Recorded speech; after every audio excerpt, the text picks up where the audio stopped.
virtual community. I'm going to share the sermon that I wrote and preached for class this week with all of you.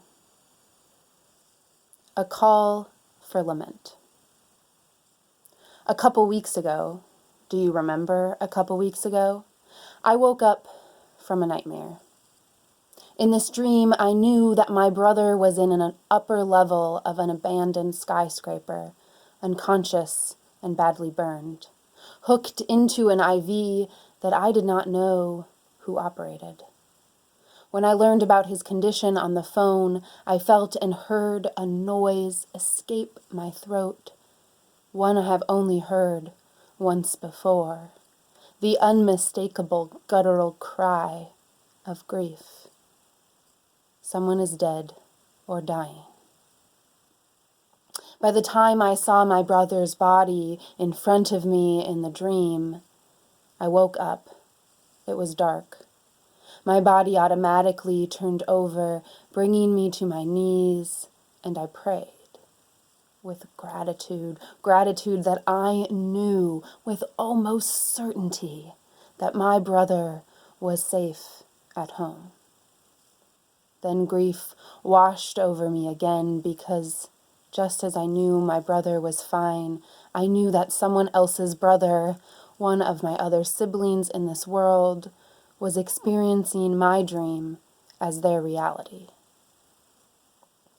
A few days later, I was asked, how do you respond when you notice the holy in your life?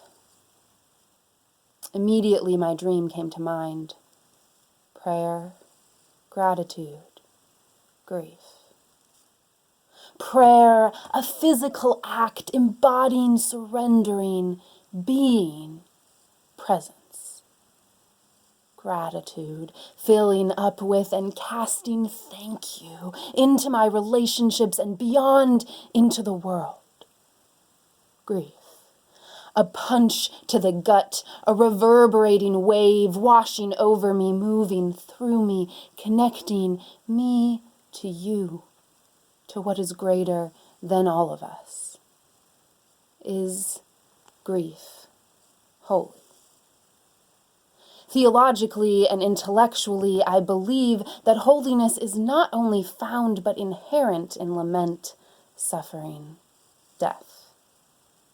But during actual moments of despair, from personal failures to family dynamics to global pandemics, it's challenging for me to name the holy when it seems like everything around me is falling apart.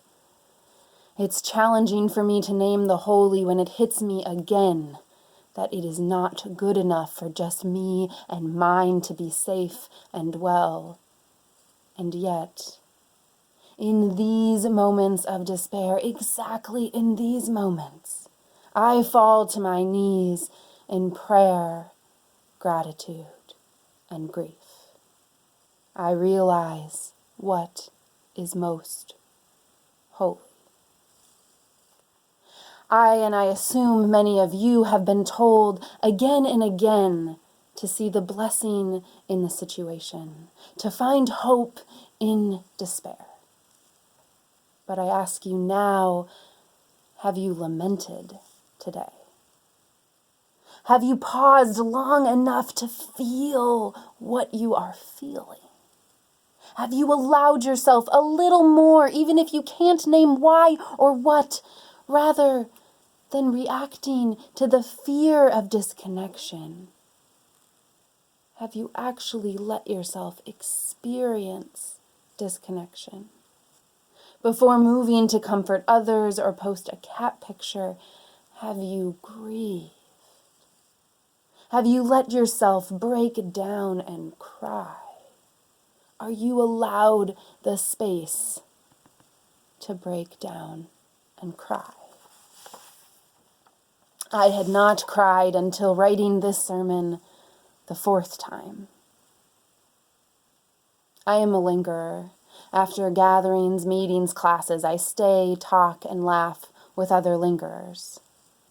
But these days, logging off of a Zoom call, I am met with loss and longing. Emptiness and the sudden sense of being alone opens like a chasm in the room. Yet I have learned that if I scroll online or text people as a distraction from what I'm feeling, it does not make me feel better or more connected. It numbs me. It prolongs the process of facing my experience. I don't want more depression, the lack of feeling in this world, or anyone to get stuck in despair. But I need us to practice feeling more, feeling honestly, allowing our emotions to move and change. These moments, when I finally allow myself to feel what I feel, which sometimes looks like me moving around in physical distress, banging the floor with my hands, curling up to cry. And at other times, sitting with my breath and just allowing the tears to fall. These moments are the times when I am alive. Even in the deep sadness of loneliness, I am utterly connected to all that's around me, has come before, and is yet to come. When my tears slow, my breath regulates, and I am aware of the floor beneath me, I experience a shift. Though broken, I feel whole. The call for social distancing and quarantine is asking, or rather, demanding. Most of us give something up, be it work, classes, an income, travel to loved ones' social gatherings, in-person theological discussions, physical contact, comfort in knowing we can shop for our needs. There are those of us who are on the front lines in hospitals trying to save lives and reduce needless suffering, those of us concerned with laws, the distribution of resources and sanitation, those of us focused on parenting, educating, and nourishing our children. We need these people, you, to continue doing this work and to do it in morally responsible ways. We are so grateful. But what about the rest of us? There is tremendous possibility to organize, to get to know our housemates, families, and neighbors more deeply. I went for a walk the other day and saw more neighbors that I knew and didn't know than I have ever seen on a neighborhood walk before. We stopped and waved, chatted from across the street, noticed one another, and kept our physical distance. Yet we were all together. There is tremendous possibility to get to know one another in powerful ways and to respond to the many needs and shortcomings being exposed in our society. So, for those of us who have the capacity and opportunity to reflect in this moment, what are we clinging to that is preventing the conditions for the possible transformation we swear we give our lives to? In the enormity of this disruption, sacrifice, and uncertainty, do any of us actually know what this moment is calling for? How many of us are pretending or trying to pretend that we know? I have been pretending, yet there is a part of me which I've brushed off as selfish, but might actually be the wise voice I'm ignoring that keeps calling out for me to pause and retreat, to surrender to this moment of ceasing. Please hear me, this is not a call for the most vulnerable to bear even more. The most vulnerable among us are always the most impacted, consistently suffer more, find themselves in despairing circumstances, and usually respond with incomprehensible resilience. No.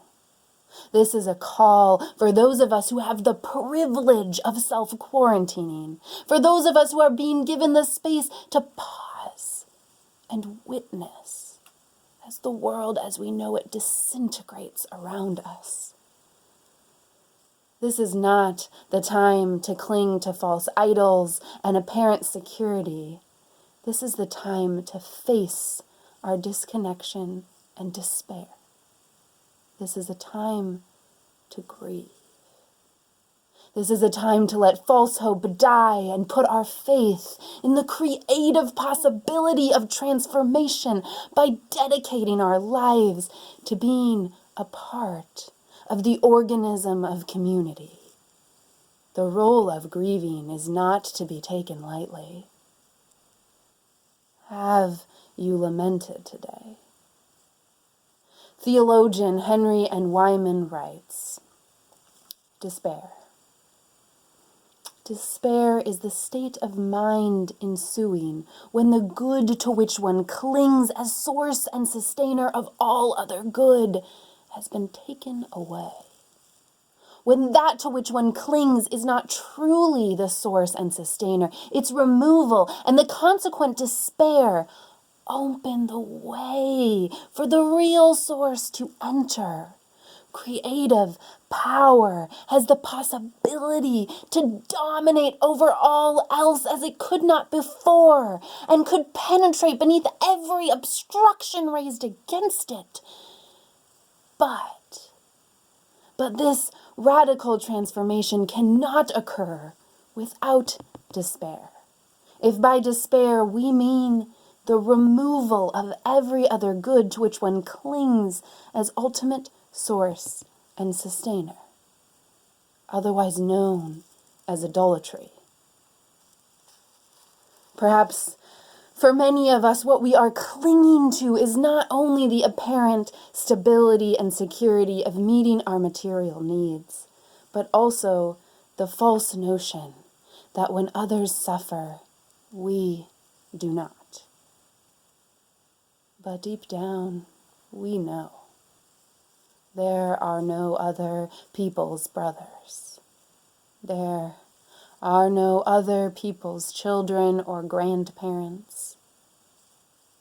We live in a world filled with our siblings, some we have yet to meet, and others we will never get the chance to. Have you lamented today? I've asked this 3 times now, and I'm wondering, does it land? Do you feel called to lament? Where? What part of your body do you feel grief stirring? If you're willing and able, put your hand right there. What does your grief feel like? Who is your grief connected to? Perhaps you can even hear its message.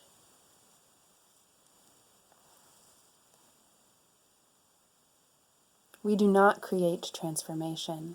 As local community healer and leader Susan Raffo says, we do not create transformation. We create the conditions for transformation to be possible. What spiritual practices are you being called to in this moment? What spiritual practices move you into and through despair, allowing you to feel more, allowing source to enter? Yes, may we lament personally and collectively. May we fall to our knees in prayer, gratitude, and grief.